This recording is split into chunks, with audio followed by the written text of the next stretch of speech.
Hi guys, this is Anuj Misra, your boy. So I'm back again with a new fresh video. So now, uh, as discussed earlier in the previous video, I will be going to talk on some agenda, or I'm talking on some speed on some particular topic. So let's not waste further time and begin. Let me begin with my speech. Okay, so let's talk about what all things I have learned today in classes and yes, in classes and code, obviously, because I am doing an internship in the Honorable Tisajari Court, and I am attached under JMFC, which is Judicial Magistrate First Class. So it is a very good experience. I'm learning a lot of things on a daily basis, and thereafter in coaching, I went. I am studying BSA, which is Bharatiya Suraksha Adhiniyam, and BNSS, which was earlier the CRPC. So today in BSA, what have we studied? Yes, so we studied inculpatory and exculpatory statement and one very landmark judgment of Nisikant Jha versus State of Odisha. So, what is inculpatory and exculpatory statement? Inculpatory, which increases your liability, like in the particular offense, it is like an incriminating statement which you are making. So, it is self-harming statement. You are confessing something, and which is proving your guilt. So, in and an exculpatory statement, you are actually making the statement which is self-serving.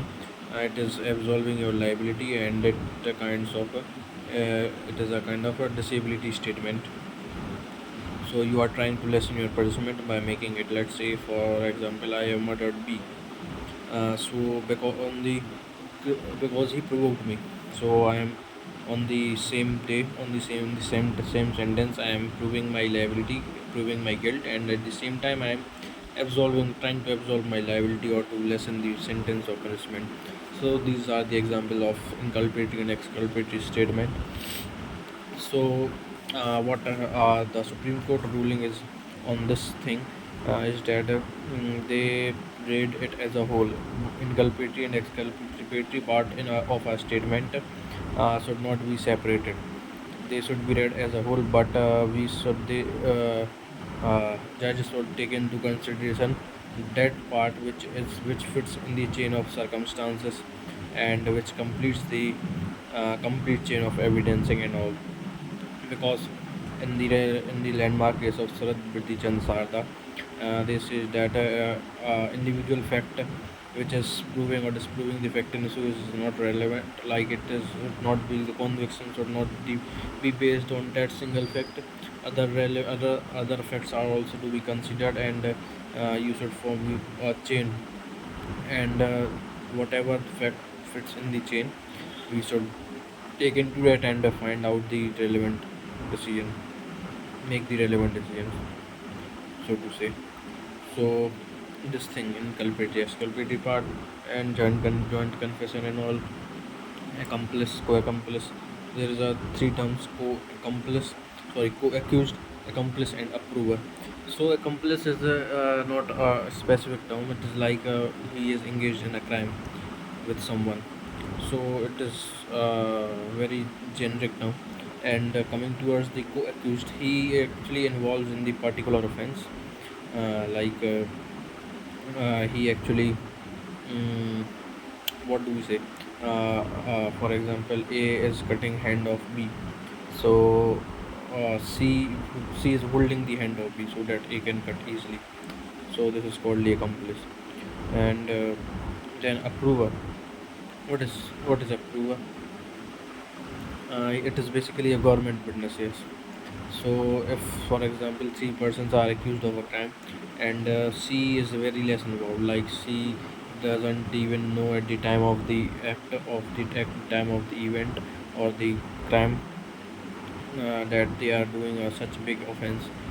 So and afterwards, when they all got accused, they all got in custody. She thought that I will be. Uh, punished with a very harsh punishment. So police also convince him to admit a crime against the A and B so that get help in uh, investigation and they can easily make conviction of A and B. So it is basically a court witness. The court grants him pardon and then he admits on oath or he gives a statement on oath that he had done this offense because he know many particulars about the crime. So this is the thing. Yes, and in BLSS today we have read the article 2 sorry section 215 218 220 218 is basically when it deals with the prosecution of judges.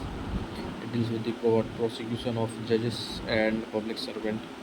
So if public servant has done offense, so it requires a previous sanction of the state government or central government. Same goes with the judges. They cannot prosecute them directly, and there is an exception if they have done an offense against a woman, like sexual offense, then the sanction is not needed. You can prosecute them directly. Yes, so this is one thing, and there are similar provisions in 216, like a particular witness and a particular accused in a certain case, like if someone is accused of threatening them other person, so that other person only can file a case against that person. And there is 215. What it talks about? It talks about the offenses against the state and criminal conspiracy. There are to mention certain kinds of offenses against the state. So in that offenses, the sanction of government is required. In criminal conspiracy, the sanction is required, and if they don't give sanction within 120 days, then it deems to be a sanction. Consider they consider it a deemed sanction. So this is the thing. So it basically sums up my today's learning. Talking about the court, yes, uh, today ma'am asked me to read a file on the Apollo case, which is like this. You have heard about the Apollo pharmacy. They have many branches in Delhi. They run actually by the name of Apollo Hospital. Then they have used the name of Apollo Pharma. So what they are doing, what basically they are selling the plastic items and cosmetic items along with pharmaceuticals or medicines. So they have got only the license of Drug and Cosmetics Act, Drugs and Pharmaceutical Act only, but they have not get license from MCD of selling the plastic and for selling the plastic and cosmetic items. So what MCD did, they put challan against them, and then they submitted it in court, and they put application before the court. Then court took cognizance, and it is on the stage of final argument. All the prosecution evidence happened, the 351 statement happened, and then the defense evidence was tendered, and it was done actually. Defense evidence was led and the last date of hearing, and now today it was listed for the final argument. Not today, actually it is on day after tomorrow. It is listed on day after tomorrow for final argument. So this basically sums up my today's learning, and it is actually in 9 minutes since I'm talking, blabbering something. So I think I just stop and get to do my business, the business.